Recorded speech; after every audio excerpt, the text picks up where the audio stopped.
G'day, comrade subscribers. Surprise, it's been a while. So it's Sunday evening. I thought I'd do a quick video. I wasn't planning on this one being too long. Just getting the PCXT prepped. I've got some memory on the way from Unicorn Electronics. So this is a 64 to 256K board. So the maximum it can have on there is 256 kilobytes. But there is an IBM sanctioned way to convert it to a 640K board so that you can have 640K on board and not require those full-length expansion cards, which means in turn that I can recover all that 4164 RAM from the expansion card. So basically that the upgrade replaces the first two banks. So at the moment, what have we got? 64. So we've got 64K, 64K, 64K, 64K. The upgrade replaces this with 256K. So 256, 256, 64, 64, and that gives you your 640K. So I've got those on the way, 41256s from Unicorn Electronics. And but the reason why I got the board out today is because Epitronics did a video about the about increasing the speed of his PCXT using something called a PC speed board. So I think Mr. Adrian Black has done this, and apparently I read in the comments Adrian got his I think it was a clone up to 11 megahertz, which is pretty impressive. The issue is the board was originally designed for a PC model 5150, not for a PCXT.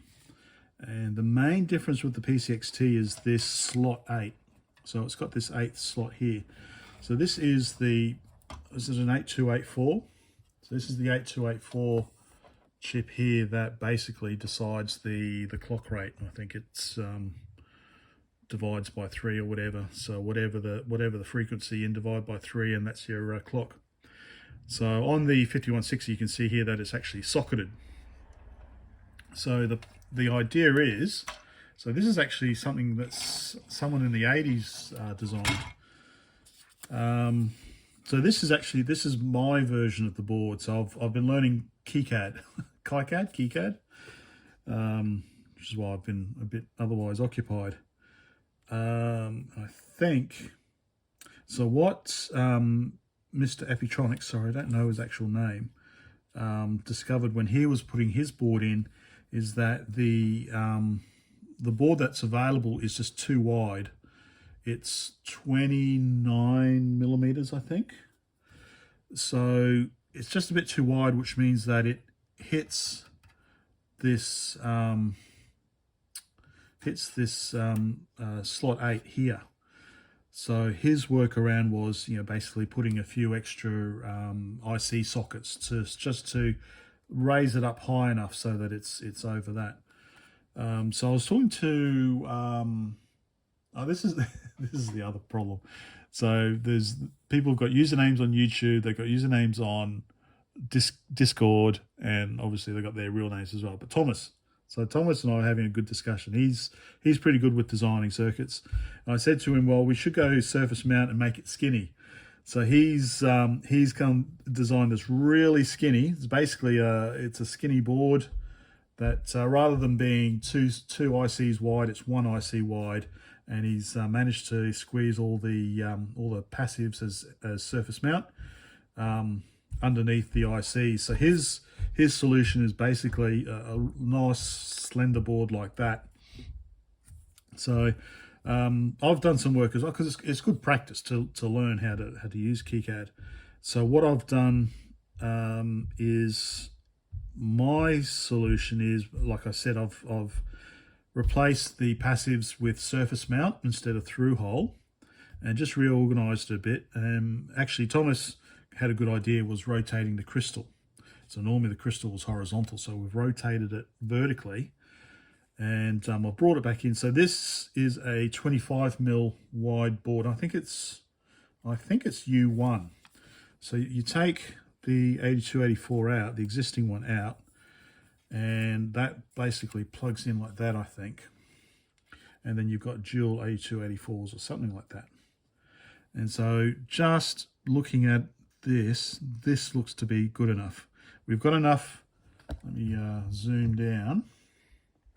So we've got enough clearance with the slot 8, and we've got enough clearance with the keyboard there. So I'll print out what the original looks like and compare it. So this is 25 mils wide, so this looks like it should be okay. Yeah, so I'm planning to do that. I've got some other issues actually with this board I've noticed. So I'm just wondering, it looks like maybe some of the tantalums have been replaced. I can't see any that have blown, but I do have an issue in that the keyboard stops working. So you boot it up. Let me zoom out. You boot it up and you can type some stuff, and then you start getting gibberish and then it stops. Turn the machine off, turn it back on, doesn't work at all. So it's like something that's warmed up. So I don't know if it was like a tantalum on here that had blown, but I can't see anything. So maybe I'm going to have to pull the keyboard apart again. But I'm just wondering, because we've got the 3-legged tantalums. Now, to replace those, they seem to be about $10 each. So we've got, you can see they're 3-legged around here as well, 3-legged ones. But then when you look, for example, so we've got a mixture. So I haven't replaced any capacitors on here, but say, for example, these decoupling capacitors, we've got a mixture of these, what appear to be mica or ceramic type capacitors, 2-legged, and then the original tantalum 3-legged, and then another 2-legged there. So I think I might just replace, I assume we can just replace them with ceramics. Do they have to be tantalums? I don't know. Anyway, so that was another upgrade I was going to do, basically. So so we've already done the BIOS. We've already got the 8087 there. Oh, with the obviously when you're increasing the clock speed, you need an 8088 that will handle the clock speed.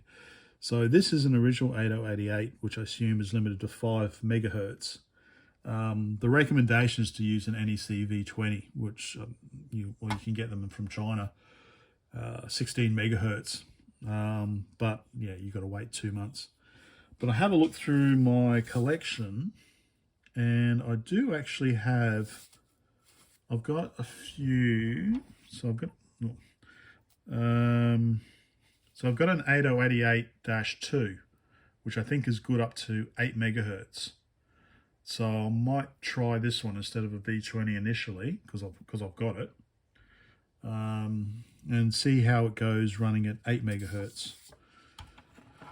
But yeah, so that's the plan. So this is just part, well, I don't know what part A of whatever this is going to be, because I'm still waiting for the chips to arrive, the DRAM. I need to get this board made up and then installed. Yeah, so that's the plan. Let me, what else was I going to do? Oh, that's right. I was going to go get the original just to compare the size. Okay. So where did I put it? Was it this one? No, it's right. So this is what the original design looks like with the through hole, and this is my my updated design. So you can see it is quite a bit thinner. So okay. So yeah, so it does basically, you pull the 8284 out, and then you have some thingamajigs there, and it plugs in there, and you can see, I think you can see that if we line that up there, I think this, all right, some allowance for, I think it should, I think what I need to do is actually pull that out, and then pull this out. So I'm going to order some more. So Unicorn Electronics have got 8284s. I don't think there was an 8284. I think it was only 8284 A and A-1, perhaps. So Unicorn Electronics have only got them listed as 8284. So I am assuming, yeah, I can see that's gonna. It's going to be, yeah, you just need to look at Epitronic's video. You can see that it's not it's not happy. Whereas if we look at my surface mount version, there you can see we've greatly reduced the width on both sides. So but obviously it's more important on this side here. But there's a lot more clearance there. Let's see, can I pop this through?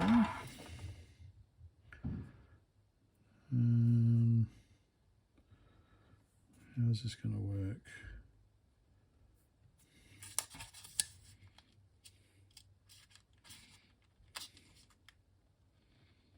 I don't know.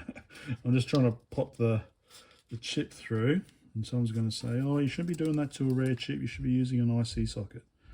Okay, well they cost $6, so they're not that rare. Just trying to get an idea. I reckon my design will work. I reckon it'll work. I reckon it's almost 5 millimeters, so it's 4 millimeters, 4 point something millimeters clearance.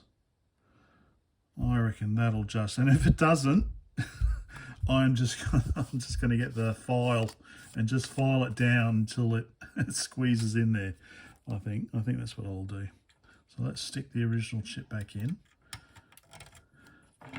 Okay, what else am I doing on my machine? So this is a genuine 720K drive from my Amstrad PPC machine.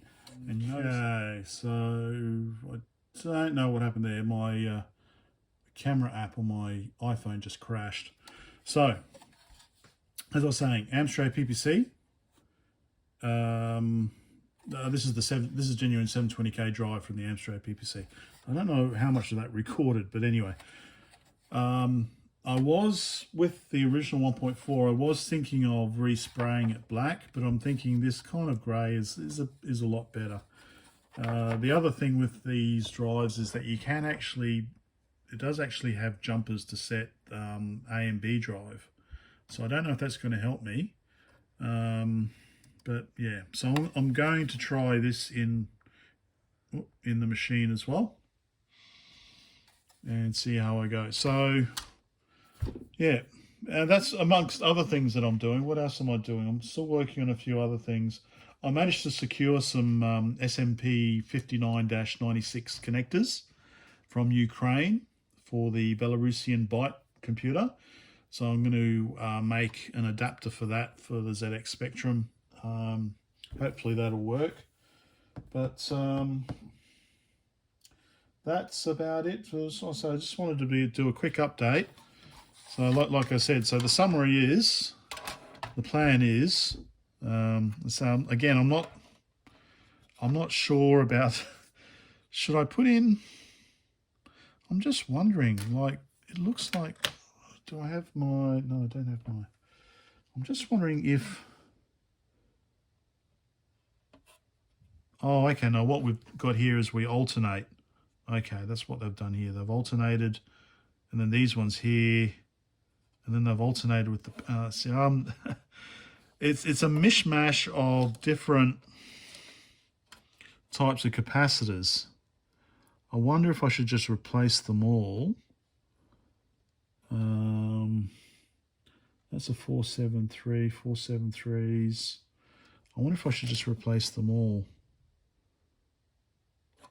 So anyway, so summary is memory upgrades, replace the capacitors, try and figure out what's happening with the keyboard. Maybe it's in the keyboard itself because there's a microcontroller in there. Maybe there's something in there. Upgrade the speed. Replace the 8088. So initially it's going to be an 8088-2 that can run up to, what did I say, 8 megahertz. Yeah, and see how we go from there. Oh, and yeah, and the 720k drive, see if that works. Okay, that's about it. Got a few other things on the go. Tax returns arriving on Monday or Tuesday, thank God. So I can afford to buy some more magic beans. I mean, invest in old computers. Yeah, that's all. Bye for now. Oh, that's right. I've got those end screen now, which takes about 20 seconds. And what really irritates me about those end screens normally is that if you don't leave 20 seconds at the end, then kind of they block up what you're trying. You're still trying to watch it, and it's kind of blocking up. Anyway, so is this long enough? 20 seconds? I can now stop the video. Okay, bye for now.